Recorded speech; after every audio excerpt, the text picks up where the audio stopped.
Perkins at the halftime of last night's game. Perkins said he was talking to Serge Ibaka and Drake, quote, butted in, talking bleep to me. They had to be separated, and then they reportedly got into it after the game when Drake yelled obscenities at the Cavs locker room. Drake apparently had some fun with it because last night he wrote on Instagram, quote, I just said I like them capris on him. Shannon, is Drake going a little too far with his trash talk? Yeah, he going too far because he doesn't know Kendrick Perkins like that. You know, him joking with LeBron, he knows LeBron. In the previous series, Skip, he called Kelly Oubre a bum as Kelly Oubre is running by him back up the court. Yep. Okay, maybe you and Kelly Oubre have that type of relationship. You can do that. Maybe if, you know, somebody go to your car and say, oh, you suck, Drake, Kendrick Lamar is better. You're not going to be liking that.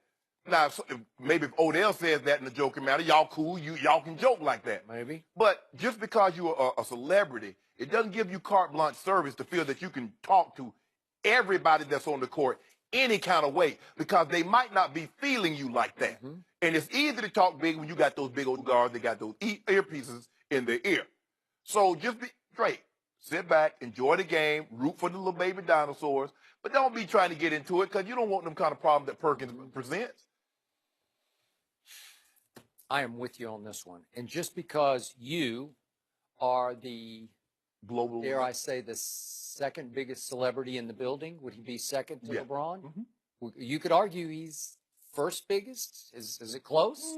I got Bron. I don't know. Probably. It's very close. It's a close call. Yeah.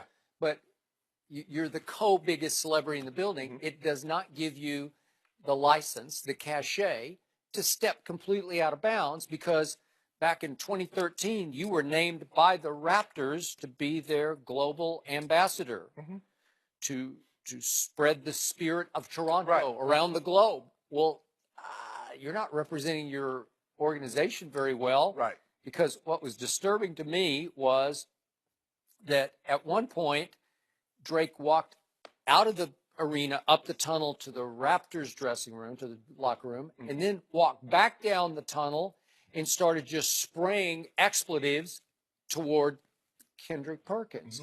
Well, it's just not a good look for the Toronto Raptors, right? No, absolutely not. It's a very bad look. Yeah. And then at one point, several members of the Cavaliers security personnel approached Drake's bodyguard after Perkins had cleared the court and gone up to his locker room. And Drake could be heard saying, I never said that, you know what, during the discussion. Well, I think he, according to Kendrick, he said all that and more. And but Kendrick wasn't talking to you. Just because he's talking to a Raptors player doesn't give you the right to butt in because you're a fan of the Raptors. If I'm talking to you, Skip, the cameraman shouldn't be butting in worried about what I said to you. You and I can address that. If I want to address something to him, I'll address him. Just because you're a celebrity, you root for a certain team and that doesn't give you the right because me and somebody get into an discussion and Kendrick said basically, I'm saying we're going to get this win, bro. You know we're going to get this win. What that got to do with you? Why you bumping your gums? See, a lot of times these guys have started rapping, Joy. They rap about certain things, and they not about that life. If ain't nobody trying to do that. I will second that emotion. Dude, in this case. Dude, I'm not saying that. I'm sure there's some tough people from St. Pierre. George St. Pierre is from Canada. And I'm sure there are a lot of tough people. But Drake is not tough. At 6 foot 170, he ain't trying to do nothing. I'm going to doubt it. See, Joy, you trying to do something? Okay, meet me at 2 something. And we go ahead and settle this, and we're going to be done with it. But leave them big fellas home, because I want, when I start wiping the floor with you, them to butt in. Man, leave that alone. He butted in at halftime up in the tunnel, and Kendrick, who doesn't know him, turned to him and said, sit your you-know-what down and watch the game. Whoa, okay. That should have ended it right there. Sometimes these celebrities, they be going to, not some of them, mainly him, because he's the one that, I mean, you know, he's the one that's going back and forth. And, you know, like I said, Kelly Oubre said, hey, Jake's my guy. He cool. I ain't got no problem with him calling me a bum. But everybody doesn't feel that way. So even if they do like your music, you can't talk to everybody out there sideways and think it's going to be cool, Drake. Yeah. Sit down, enjoy the game, have a cocktail or two, but this was very different than Kevin Hart versus Dwayne Wade. Oh, yeah. Remember game, what was it, 2 of your series? Game 2, yes. Because Kevin knows Dwayne and Dwayne knows Kevin. Correct. And Kevin he's an all-time great trash talker. Right. he was laying it on Dwayne, and Dwayne, he didn't take it personally. He just took it to heart. Right. And he was truly motivated by what Kevin was trash talking to him. Right. But are they still friends and friendly? Absolutely. Yes. Yeah. Yes. Because like you said, they have that type of They got it. relationship. Kendrick Perkins only knows Drake through song.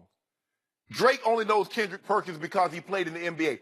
They don't have a one-on-one relationship. So for you to come at me like that, I'm looking at you, really and truly, I'm looking at you as a celebrity fan. You just like a fan, you just happen to be a celebrity because I don't know you on that level. So that's how I'm looking at you. You're a celebrity, but now you're a fan. So now you're heckling. Yeah. To Kendrick, he's just another fan. Yes. He's a famous fan. Right. But it's not all that different than the way Russell Westbrook is looking at those Utah fans who are just all over it. Exactly. He says at some point, you can't cross that line with me. Right, because you don't know that. We don't have that type of relationship. And Russ said, if you saw me out on the street, you wouldn't come up and say those things to me. Say that. You think Kendrick? You think if Drake saw Kendrick on the street, he gonna say something to him like that? No, he gonna keep it moving. So in this situation, you got fans. You got a lot of guys in the NBA that love Drake, and they come to Toronto, and they go back and forth. Y'all have a good old time. But the people that you don't know, like LeBron and Drake, I'm pretty sure are pretty close. Yeah, they got together. I think All-Star game one year they had a party. They had a little get together. Even last year when they swept them, they went out after one of the games or something. Yeah. Okay, that's fine. That's LeBron. Yeah. That's not Kendrick Perkins. Nope. You don't know Kendrick like that. Yeah. Clearly, Kendrick doesn't know you like that because if he did, he wouldn't have responded in the manner in which he did. So my favorite line here and the punchline to this whole story was that the Cavs security team asked Kendrick if he wanted to be escorted to the bus through the parking lot just in case he ran into Drake again. Right. And he said, no, I'm fine. What's he going to do? Well, what is he going to do? What's Drake going to do out in the parking lot? To Kendrick Perkins? Yeah, Kendrick didn't want to get that Beijing. He got that Beijing in that beard. That thing real dark-headed joy. He didn't want to get that thing messed up. Drake don't want them kind of problems. No. He's the global ambassador. Come on. Okay. Yeah. That won't be a good look. The global ambassador get whipped. If I am a member of this ownership group or the GM of the Raptors, I'm not real pleased with this. I'm just not real pleased. A lot of people doing a lot of talking, huh? Everybody ain't gonna do nothing. Ain't gonna even bust. You know the person that's talking the most is the person who wants to fight the least. Yeah. Always. Ain't gonna bust a grape. Is Ben Roethlisberger giving the Steelers rookie quarterback the cold shoulder? We'll discuss that next.